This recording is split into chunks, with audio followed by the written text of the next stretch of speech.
अभी जब मैं हेलीकॉप्टर से नीचे आ रहा था तो ऊपर से ही देख करके लग गया कि सिधौली विधानसभा आपने भारतीय जनता पार्टी की झोली में डाल देने का काम कर दिया। मैं भारतीय जनता पार्टी के प्रत्याशी हमारे मनीष रावत जी, जो आपके बड़े चहेते हैं, इस क्षेत्र की बहुत सेवा की है और मैं आपके लिए यहां पर आप सबका आशीर्वाद रूपी वोट मांगने के लिए आया हूं। आज शाम को प्रचार बंद हो जाएगा और प्रचार बंद होने के बाद आप सबको अपने अपने बूथ पर डट जाना और बूथ को ही विधानसभा मान करके कमल का फूल खिलाना है। आप कमल का फूल खिलाइए। मैं आपको वादा करके जा रहा हूं, मनीष रावत जी को कमल का फूल खिला करके विधानसभा में भारी अंतर से विजयी बना करके भेज दीजिए। सिधौली विधानसभा को कमल के फूल की तरह खिलाने का हर काम हम करेंगे, कि आपको भरोसा दिलाते हैं। मंच पर भारतीय जनता पार्टी के हमारे सभी नेतागणों का मैं नाम ले रहा हूं।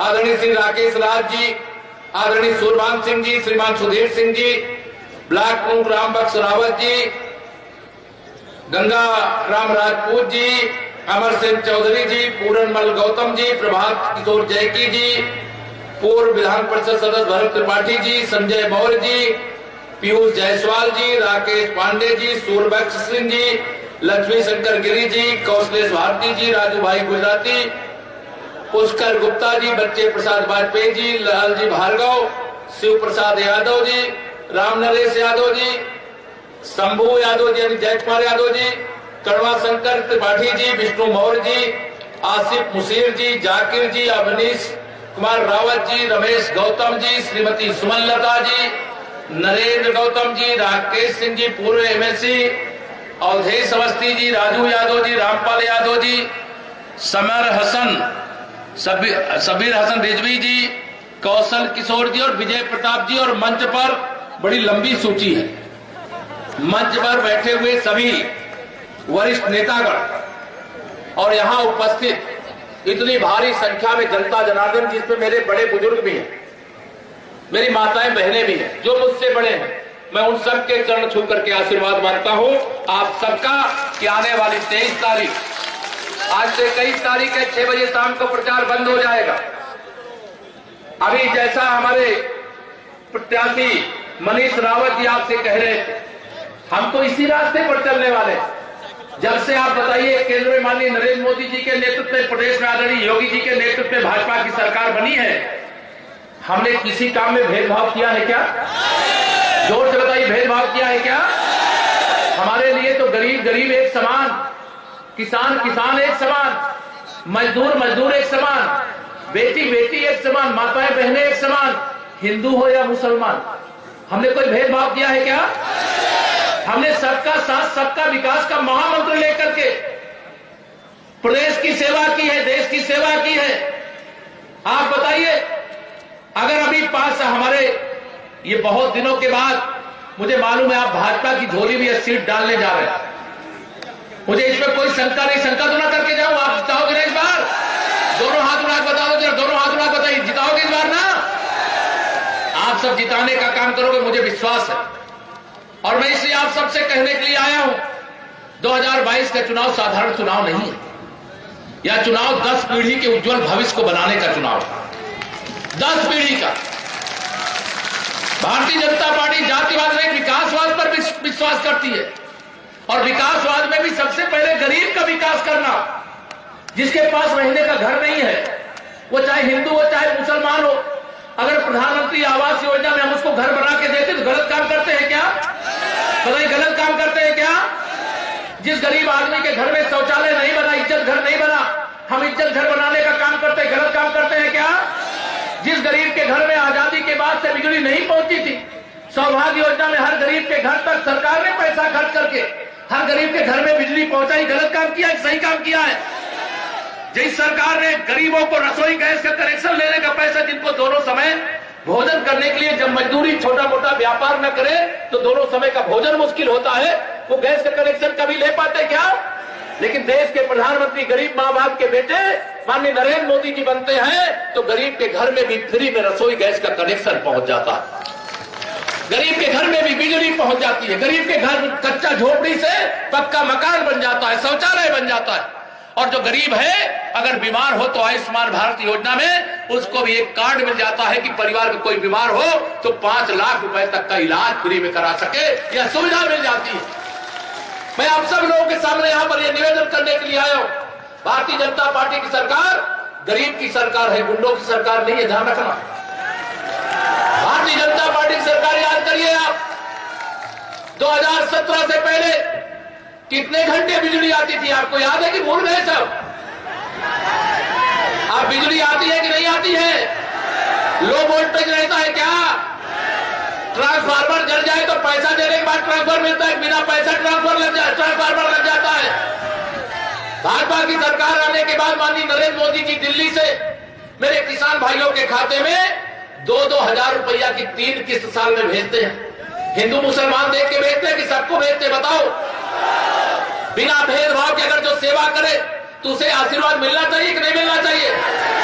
मैं आप सब लोगों के सामने वोट नहीं, मैं वोट के रूप में कर्ज मांगने के लिए आया हूं। अभी 2017 से जो 2022 आपने देखा है वो तो टेलर था, टेलर। असली पिक्चर तो 10 मार्च के बाद दिखाने का काम करेंगे। विकास की किरण हर गरीब तक पहुंचाने का काम करेंगे। हर माता बहन के सेवा के लिए सरकार का खजाना खुला होगा। हर बुजुर्ग के सम्मान के लिए आने वाली 10 मार्च के बाद आप सभी के आशीर्वाद से 300 से ज्यादा सीटें जीत करके फिर भाजपा की सरकार बनने जा रही है। और सरकार बनने के बाद 10 मार्च के बाद हम लोग क्या करेंगे वो बता दे रहा हूं आप सबको। 10 मार्च के बाद गरीब कल्याण को सर्वोच्च प्राथमिकता देते हुए गरीब के जीवन में खुशी लाने के लिए केंद्र सरकार का खजाना भी और प्रदेश सरकार का खजाना भी सबसे अधिक किसी के खोला जाएगा तो गरीबों के लिए खोला जाएगा। गरीबों की सेवा करना पाप है क्या? हम गरीबों की सेवा करते हैं। हाँ, हम अयोध्या में रामलला की जन्मभूमि पर भव्य मंदिर निर्माण भी करते हैं, लेकिन गरीब आदमी जो झोपड़ी में रह रहा था उसका प्रधानमंत्री आवास योजना में पक्का मकान भी बना करके देने का काम करते हैं। हमारी सरकार, आपने 5 साल से देखा है, गुंडागर्दी को खत्म करके विकास के पथ पर प्रदेश को आगे ले जाने का काम किया है। हमारे माननीय प्रधानमंत्री जी कहते हैं, हमारे मुख्यमंत्री जी कहते हैं कि जहां हम पिछली बार नहीं जीते थे, लेकिन पिछली बार नहीं जीते तो इसका मतलब नहीं कि सिधौली का विकास नहीं होगा। हमारे लिए जैसे सिधौली, जैसे जहां हम जीते थे वहां भी हमारे लिए महत्वपूर्ण था, यहां हम हारे थे यहां भी हमारे लिए महत्वपूर्ण था। लेकिन आप सबको मैं कह करके जा रहा हूं, जो भी बकाया है दिल्ली या लखनऊ से ब्याज के साथ चुकता कर देंगे। आप कमल खिलाने का काम करेंगे। हमारी सरकार का संकल्प है, हमारी पार्टी का संकल्प पत्र है, आने वाली 10 मार्च के बाद हम अपने गरीब माताओं बहनों को, जिनको प्रधानमंत्री उज्ज्वला योजना में गैस का कनेक्शन मिला है, महंगा हुआ है थोड़ा सा, माननीय प्रधानमंत्री जी ने कहा मेरी माताओं बहनों को महंगा सिलेंडर लेने में तकलीफ होती है, इसलिए सरकार बनने के तत्काल बाद एक भरा हुआ सिलेंडर फ्री में जो प्रधानमंत्री उज्ज्वला योजना के अंतर्गत कनेक्शन पाए हैं उनको भेजवाने का काम सरकार के एक दिवाली पर, एक होली पर और दूसरा दिवाली पर।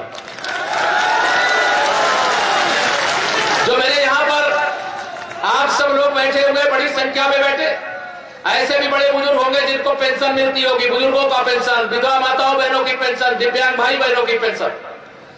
हमारी सरकार ने 300 रुपया से बढ़ाकर के 1000 रुपया महीना देना शुरू किया है, लेकिन गरीबों की चिंता करने वाले मेरे प्रधानमंत्री जी ने कहा अब 1000 से काम नहीं चलेगा, 10 मार्च के बाद 1500 रुपया महीना पेंशन देने का काम शुरू करो। और जिनकी पेंशन नहीं बनी, गांव-गांव में कैंप लगवा करके उनकी पेंशन भी बनवाना। बहुत सारे लोगों के प्रधानमंत्री आवास योजना में 2-2, 3-3 मकान बन गए, लेकिन अभी भी कुछ लोग ऐसे हैं जिन्हें एक भी मकान नहीं मिला। उसके लिए भी प्रधानमंत्री जी ने कहा है गरीबों की, कहीं गरीब माँ बाप का बेटा अगर देश का प्रधानमंत्री बने हैं तो उन्होंने कहा है कि गरीबों को मकान देना है, जिनको नहीं मिला है गांव-गांव में कैंप लगाओ, सूची बनाओ, जो झोपड़ी में रहते, कच्चे मकान में रहते, उनका भी पक्का मकान बनाओ। हमने 5 साल में 43 लाख मकान उत्तर प्रदेश में बनाए हैं, अभी 80 लाख और मकान बनाने का अभी केंद्र सरकार का बजट आया है, उसमें प्रावधान किया गया है। गरीब का मकान बनना चाहिए कि नहीं बनना चाहिए, बताइए। हम आप सब लोगों से आज यहाँ पर यही कहने के लिए आए, हमारे लिए जातिवाद की राजनीति को हम महत्व नहीं देते। मैं तो पूरे उत्तर प्रदेश में डंके की चोट से कहता हूं, जो सपा अपना समझती कि ये वोट बैंक है, जो बसपा समझती है वोट बैंक है, वोट बैंक नहीं, मैं तो कहता हूं ये अंदर की बात है। ये यदुवंशी भी हमारे साथ है कि नहीं? ये अंदर की बात है। रविदास जी का वंशी भी हमारे साथ है। चाहे कोई भी है वो हमारे साथ, हम सबका साथ सबका विकास करते हैं, सभी महापुरुषों का आदर और सम्मान करते हैं और उनका मान सम्मान बढ़ाने का जो सरकार के माध्यम से हो सकता है वह प्रयास किए हैं और आगे भी प्रयास करेंगे। आप भरोसा रख करके वोट देना, कोई भेदभाव नहीं होगा, ये मैं आपको विश्वास दिला करके जा रहा हूं। आप ईवीएम मशीन को कमल के फूल से भर दो, आप ईवीएम मशीन को कमल के फूल से भर दो और मैं आपको विश्वास दिलाता हूं, ये आप जानते हो ना, विकास करने के लिए लक्ष्मी जी चाहिए, पैसा चाहिए, चाहिए कि नहीं चाहिए? और लक्ष्मी जी कोई साइकिल, हाथी और पंजे पे बैठ करके नहीं, वो कमल के फूल पर बैठ करके आएगा। इसे कमल का फूल खिलाओ और लक्ष्मी जी को तो हम ले करके आएंगे, लेकर के आएंगे और ला करके यहाँ पर ऐसी खुशहाली लाएंगे। अभी तो आपने देखा होगा बहुत सारा काम, चाहे सड़क का गड्ढा खत्म करने का काम हो, चाहे यह, क्योंकि पवित्र भूमि है सीतापुर की धरती पर आना तो सौभाग्य की बात है। इस धरती को तो नमन करता हूँ, प्रणाम करता हूँ। लेकिन आज चूंकि चुनाव प्रचार का अंतिम दिन है, ये चौथे चरण वाला, और चौथे चरण के चुनाव प्रचार के अंतिम दिन अभी मेरी ये तीसरी सभा है, अभी 2 और सभाओं में जाना।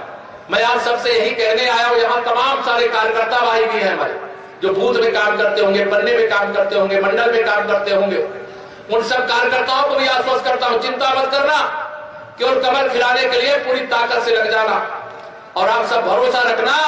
कार्यकर्ताओं की भी चिंता और जनता की भी चिंता हम सब लोग मिलकर के करेंगे, कि आप सबको भरोसा दिलाना चाहते हैं। और पूरे उत्तर प्रदेश के अंदर भाजपा की आंधी चल रही है, भाजपा की आंधी चल रही है और इस आंधी का असर मैं सिधौली में भी सीधे देख रहा हूं। पिछली बार मैं आया था, हम तो यहाँ की 9 में से 7 सीटें जीत गए, 2 सीटें छूट गई थी।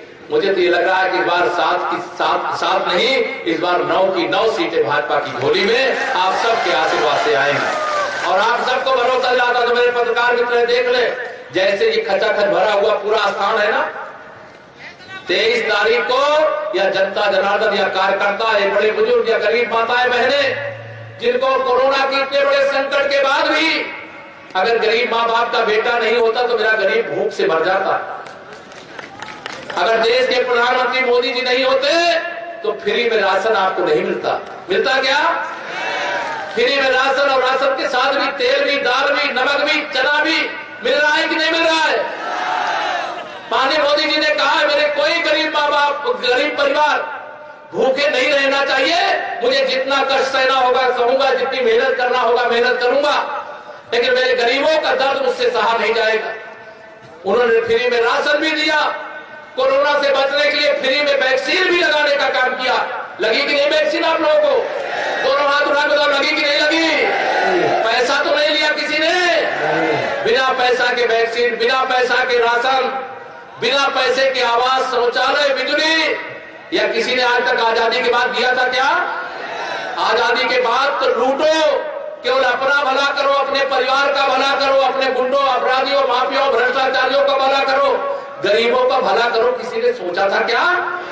मेरे किसान भाई भी यहाँ पर, मैं सबको बताना चाहता हूँ, 10 मार्च के बाद अगर आपने सिंचाई के लिए अपना नलकूप लगाया है, लगाया ना कुछ लोगों ने, आपको बता रहा हूँ 10 मार्च के बाद मेरे किसान भाइयों को जो नलकूप लगाया है उसका बिल देना पड़ता होगा बिजली का।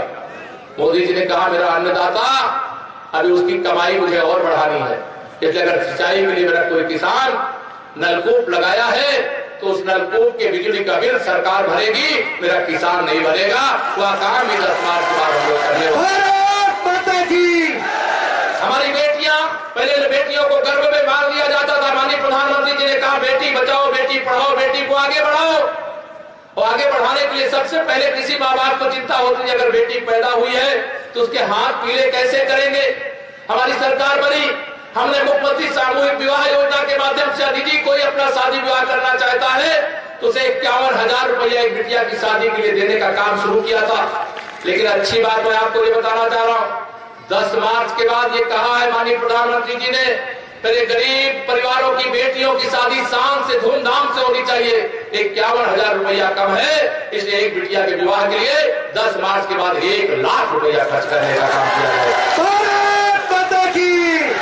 भारतीय जनता पार्टी एक ऐसी पार्टी है जो चाहे अगड़ा हो, चाहे पिछड़ा हो, चाहे अनुसूचित वर्ग का हो, इसकी त्रिवेणी है, ध्यान रखना। हमारे यहाँ स्वयं प्रधानमंत्री जी अगर कोई दलित भाई है सफाई के काम में लगा तो प्रयागराज के कुंभ में स्वयं जमीन पे बैठ करके उनके चरण धो करके उनको सम्मान देने का भी काम माननीय नरेंद्र मोदी जी ने किया।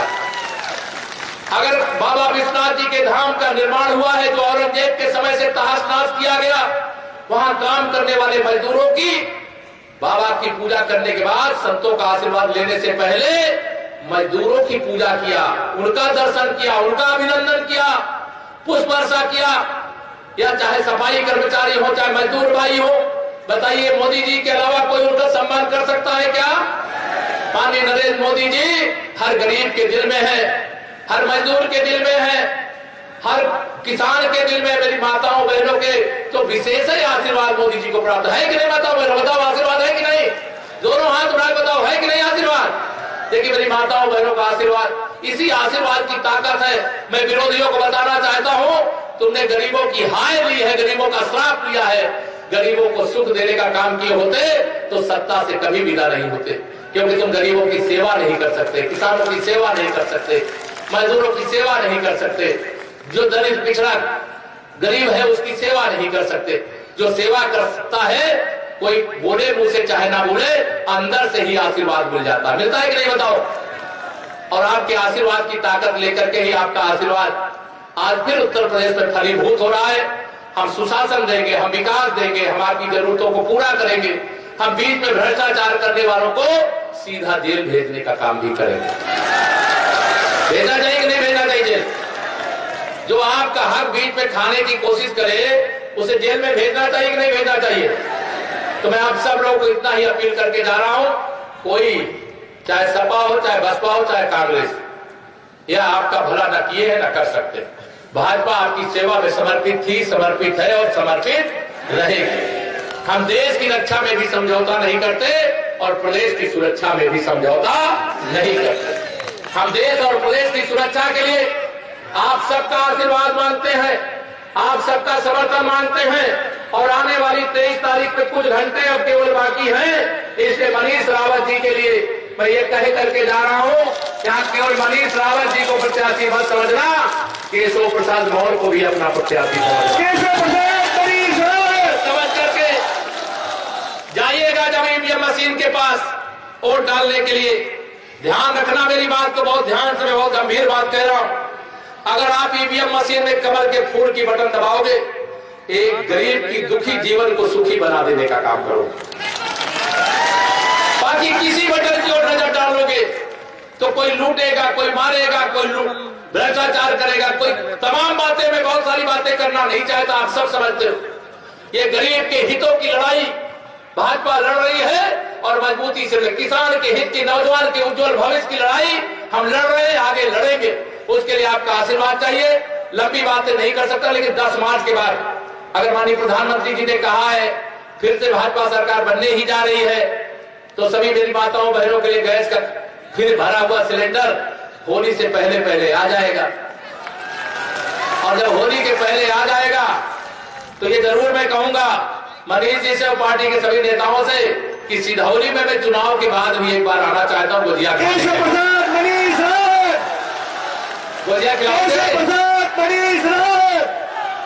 इस बार 2 होली होगी। एक 10 मार्च को 11 बजे, जब सारे विरोधियों का आप 12 बजा दोगे, और दूसरी होली जो 18 मार्च को होनी है, वो होली होने वाली है। तो दोनों होली का उत्सव मनाने की मैं आपको बधाई दे सकता हूं सबको, लेकिन इसके लिए पसीना बहाना पड़ेगा।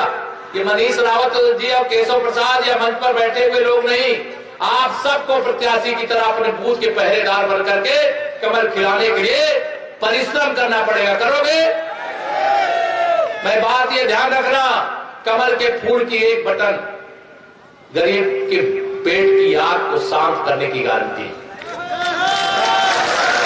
किसान के जीवन में क्या खुशहाली हमने लाया है 5 साल के अंदर और 8 साल के अंदर देश में मोदी जी ने, मेरा किसान उसको जानता। हम ये नहीं कहते कि हमने सारी समस्याएं दूर कर दी, लेकिन समस्याओं को दूर करने की अगर दिल से कोई कोशिश करे तो वो दूर हो जाती है। उसका परिणाम देश और प्रदेश और आपने अपनी आंखों से देखा। हमें आपका आशीर्वाद रूपी जो वोट है, वोट के रूप में मुझे कर्ज चाहिए। क्या चाहिए? मुझे कर्ज चाहिए, विकास करके ब्याज के साथ चुकता कर दूंगा। ये मैं आपको वादा करके जा रहा हूं। आप सबसे बहुत बात करने की इच्छा है, लेकिन आज चुनाव आचार संहिता के अनुसार शाम 6 बजे के बाद सभाएं नहीं हो पाएंगी। 2 जगह और मुझे जाना है। अब तो होली के बाद, होली के आसपास गुजिया खाने ही आऊंगा आपको, ठीक है? तो मैं आप सबका आशीर्वाद मांगूंगा, दोनों हाथ उठाकर मुझे आशीर्वाद दे दीजिए कमल खिलाने का। और मैं इसी मंच से अपने सभी जो 9 विधानसभाएं हैं, सिरौली सहित सभी विधानसभा में जिसके जहां संपर्क परिचय होंगे, एक फोन कर दोगे। कोई रिश्तेदारी होगी, नातेदारी होगी, कोई दोस्त होगा, है कि नहीं? कोई घर नहीं है। सब लोग एक एक फोन करोगे तो 5-5, 10-10 वोट पड़ेंगे हर विधानसभा में।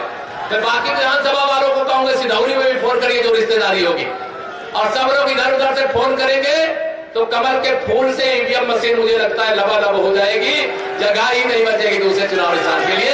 यही विश्वास के साथ देता हूं अपनी बाणी को विराम। जरा दोनों हाथ उठा करके बोलिए, जय श्री राम, जय श्री राम, जय श्री राम, जय श्री राम, जय श्री राम, जय श्री राम। आप सबका बहुत बहुत बहुत बहुत बहुत धन्यवाद।